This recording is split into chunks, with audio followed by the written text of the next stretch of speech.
배움을 향한 열정으로 가득한 여러분, 환영합니다. 자, 우리는 매일 아침 눈을 뜨자마자 끝없는 집안일과 마주하게 되죠. 산처럼 쌓인 빨래, 뒤돌아서면 마법처럼 다시 쌓여있는 설거지, 매달 머리를 쥐어짜게 만드는 생활비 예산 짜기까지. 솔직히 어떨 때는 다람쥐 쳇바퀴 돌듯 끝이 없는 정말 지루한 일상처럼 느껴지기도 합니다.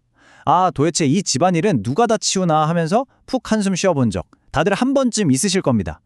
그런데 말이죠, 오늘 우리가 깊게 파고들 이 흥미로운 분석은 이렇게 지치고 평범한 일상을 바라보는 방식을 완전히 뒤집어 놓습니다. 오늘 우리는 가정이라는 이 익숙한 공간을 단순히 일 끝나고 쓰러져 자는 곳이나 귀찮은 노동의 현장이 아니라 매우 전략적이고 주도적이며 심지어 고도의 실천적인 과학의 영역으로 새롭게 조명해 볼 겁니다. 집안일을 과학이라고 부른다니 벌써부터 꽤 흥미롭지 않나요? 자, 그럼 본격적으로 파헤쳐 볼까요? 여러분 가정의 진짜 관리자는 과연 누구일까요?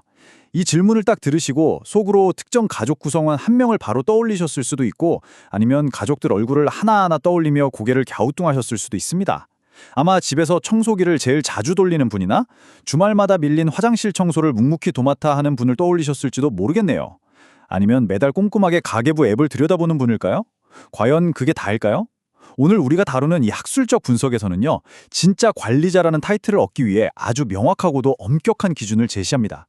즉, 그저 땀 흘리며 몸을 많이 움직인다고 해서 무조건 관리자가 되는 것은 아니라는 뜻이죠. 첫 번째 섹션입니다. 제1장, 대체 가정 관리란 무엇일까요? 흔히 집안일이라고 하면 설거지, 빨래, 청소 같은 개별적인 행동들을 떠올리기 쉽잖아요. 하지만 학술적으로 접근하면 이야기가 전혀 달라집니다.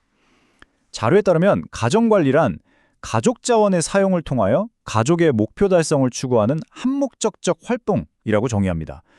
말이 조금 딱딱하고 어렵게 들릴 수 있는데 쉽게 말해 우리 집을 하나의 스타트업 기업이라고 딱 상상해 보는 거예요. 기업이 이윤을 남기기 위해 인력과 자본을 배분하는 것처럼 우리 가정 역시 시간, 돈, 그리고 가족 구성원의 노동력 같은 아주 한정된 자원들을 가지고 있죠. 만약 우리 가족의 올해 목표가 연말 해외 가족여행이라면 어떨까요? 이 큰 목표를 위해서 우리는 매일 무심코 사 마시던 커피값을 줄이거나 주말 외식 횟수를 조절하는 식으로 자원을 굉장히 전략적으로 재배치하게 됩니다. 그러니까 이건 무작정 집을 치우고 돈을 버는 게 아니라 특정한 목적지를 향해서 자원을 조율해 나가는 매우 정교한 과정이라는 겁니다. 그렇다면 여러분, 우리는 대체 왜 굳이 머리를 써가면서까지 이 복잡한 관리를 해야 할까요? 그 궁극적인 이유는 바로 두 가지로 압축해 볼 수 있습니다. 첫째는 우리 가족이 진짜로 원하는 바가 무엇인지 목표를 명료화하는 것이고요. 둘째는 우리의 시간이나 돈 같은 소중한 자원에 대한 통제력을 강화하는 겁니다. 아주 현실적인 예를 하나 들어볼게요. 어떤 가족은 먼지 한 톨 없는 완벽하게 깨끗한 집보다 주말에는 다 같이 거실에 누워서 편하게 영화를 보며 보내는 시간을 훨씬 더 가치 있게 여길 수 있잖아요.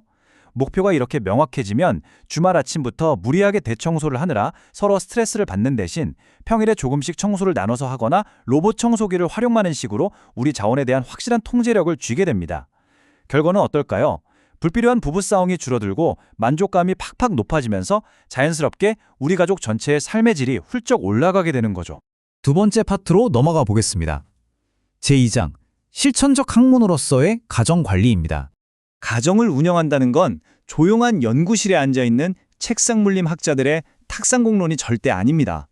이것은 세 가지 탄탄한 근본 신념을 바탕으로 하는 현실의 학문이에요. 첫째, 도구적이라는 점입니다. 도구적이라는 건 쉽게 말해 망치나 톱처럼 어떤 뚜렷한 목적을 이루기 위한 수단이라는 뜻이죠.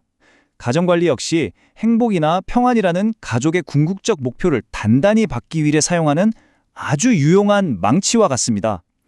둘째, 실천적이라는 것은 이 모든 과정이 책 속의 활자가 아니라 아이들이 장난감을 마구 어지르러 놓은 거실 한복판이나 저녁 요리가 한창인 시끌벅적한 주방에서 일어나는 생생한 행동이라는 의미입니다. 마지막으로 셋째, 통합적이라는 점이 정말 중요합니다. 예산 관리 따로, 자녀 교육 따로, 청소 따로 이렇게 따로 국밥처럼 노는 게 아니라요. 이 모든 삶의 요소들이 거대한 톱니바퀴처럼 유기적으로 딱딱 맞물려 굴러간다는 뜻이죠. 이것이 바로 단순한 육체 노동을 넘어선 진정한 학술적 규율의 뼈대입니다. 이런 이론적인 이야기들만 들으면 확 와닿지 않으실 수 있으니까 이걸 우리 일상으로 가져와서 자연스러운 하나의 흐름으로 묶어보겠습니다.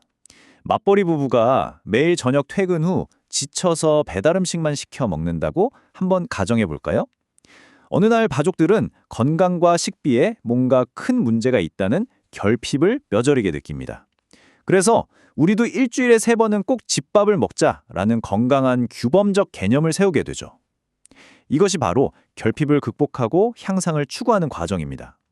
집밥이라는 목적을 달성하기 위해 퇴근 후의 시간과 체력이라는 한정된 수단을 치밀하게 고려하기 시작합니다. 그런데 살다 보면 갑자기 야근이 생기거나 아이가 덜컥 아프기도 하잖아요. 이처럼 늘 우연하고 변화하는 상황 속에서 주말에 미리 재료를 싹 다듬어 두거나 시판매 키트를 지혜롭게 활용하는 등 우리 가족의 라이프 스타일에 딱 맞는 융통성 있는 척도를 찾아냅니다. 결국 이건 정해진 정답을 찾는 시험이 아니에요. 우리 가족만의 독특한 삶의 방식을 찾아가는 맞춤형 과학인 셈입니다. 자, 그럼 3번째 파트입니다. 제3장, 우리 집의 진짜 관리자는 과연 누구일까요? 이제 여러분의 집에서 과연 누가 이 거창하고도 막중한 타이틀을 쥐고 있는지 제가 면접을 한번 진행해 보겠습니다. 앞서 말씀드렸듯 단순히 쓰레기 분리수거를 많이 한다고 해서 매니저 명함을 파주지는 않습니다. 아주 엄격한 3단계 면접 기준을 통과해야 하거든요. 첫 번째 질문입니다. 오늘 저녁 메뉴는 무엇으로 할지, 한 달 식비에서는 얼마로 딱 정할지 의사결정을 내리고 그 결정에 대한 책임을 지십니까?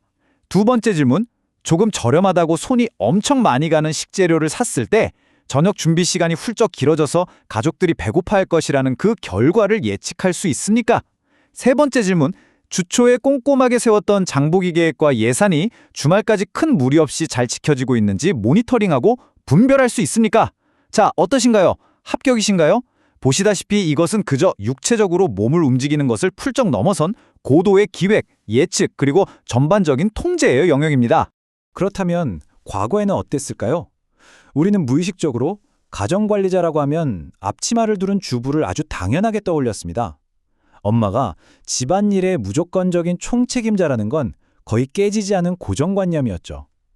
하지만 방금 우리가 면접에서 살펴본 그 고도의 기획력, 즉 의사결정을 내리고 상황을 예측하며 분별하는 그 중요한 능력을 과연 어느 한 사람만이 독점하고 있을까요? 정답은 집집마다 완전히 다르다입니다. 부부가 역할을 정확히 반반씩 나누어 공동 매니저가 될 수도 있고요. 특정 분야에 따라 남편이나 심지어 다 큰 장성한 자녀가 훌륭한 관리자가 될 수도 있습니다. 즉, 가정관리자라는 직책은 성별이나 전통적인 역할에 의해 자동으로 짠하고 부여되는 것이 아니라 오직 능력과 역할 분담의 기준에 따라 언제든 유연하게 바뀔 수 있다는 놀라운 패러다임의 전환을 보여줍니다. 이제 마지막 4번째 섹션입니다. 선택, 책임, 그리고 만족에 대한 이야기로 넘어가 보죠. 현대사회에서 우리가 맡고 있는 다양한 역할들은요, 누군가 하늘에서 뚝 떨어뜨려준 숙명 같은 게 절대 아닙니다. 특히 가정을 돌보는 일에 있어서는 더더욱 그렇습니다. 내가 전업으로 가정을 온전히 돌보든 아니면 밖에서 일을 하며 가사노동을 병행하든 그 위치는 억지로 주어지는 것이 아니라는 겁니다. 그것은 수많은 고민과 치열한 의사결정 과정을 거쳐 탄생한 전적인 선택의 문제라는 거죠. 여러분, 이건 정말 엄청난 통찰이에요. 내가 억지로 이 일을 떠맡아서 하고 있다고 느끼면 집안일은 그저 끝없는 고역이 되지만 나의 현재 역할이 나 자신의 주도적인 선택의 결과라는 사실을 분명하게 인식하는 순간 그 안에서 어떻게든 내 방식대로 스스로 만족을 얻어내려는 엄청난 힘이 생겨나기 때문입니다. 미국의 유명한 여성학자 베티 프리단의 저서 여성의 신비에서는 바로 이 지점을 아주 명쾌하게 짚어냅니다. 가사노동이라는 지극히 평범한 행위를 바라보는 관점을 완전히 새롭게 정의하는 거죠. 그녀의 핵심은 우리가 스스로 내린 결정의 결과에 대해 당당하게 책임을 져야 한다는 겁니다. 그리고 그 주어진 한계 안에서 어떻게든 기지를 발휘해 최대한의 만족을 끌어내기 위해 치열하게 노력하는 것, 그것이 진짜 핵심이라고 봅니다. 매일 반복되는 평범하고 어쩌면 지루할 수 있는 일상일지라도 그 안에서 내가 확실하게 통제권을 쥐고 나만의 효율적인 시스템을 척척 만들어 나갈 때 우리는 누군가가 시켜서 억지로 하는 의무감이 아니라 마치 아주 훌륭한 프로젝트를 내 손으로 완성한 것 같은 진짜 성취감을 맛보게 됩니다. 무거운 짐을 그저 끙끙대며 버텨내는 게 아니라 그 짐을 기꺼이 나의 것으로 소유할 때 진짜 가치가 발생하는 것이죠. 자, 오늘 우리가 함께 나눈 이 흥미로운 이야기들이 여러분의 매일 똑같은 일상을 조금은 다르게 보이게 만들었기를 바랍니다. 여러분은 지금 여러분의 가정에서 단순히 주어진 일거리만 쳐내는 수동적인 노동자이신가요? 아니면 고도의 전략을 세우고 의사결정을 내리는 진정한 의미의 매니저이신가요? 나는 지금 나의 역할을 적극적으로 선택하고 있는가? 아니면 그저 사회나 상황이 등 떠밀어 준 것을 체념하듯 멍하니 받아들이고만 있는가? 오늘 이 시간이 끝나면 스스로에게 꼭 한번 질문을 던져보시길 바랍니다. 가정관리라는 이 섬세하고도 역동적인 과학을 온전히 내 것으로 만들 때 우리는 더 이상 끝없는 집안일에 질질 끌려다니지 않고 우리 삶의 방향과 질을 스스로 개척해 나가는 가장 강력한 조종대를 단단히 쥐게 될 것입니다. 여러분의 멋진 매니징을 응원합니다.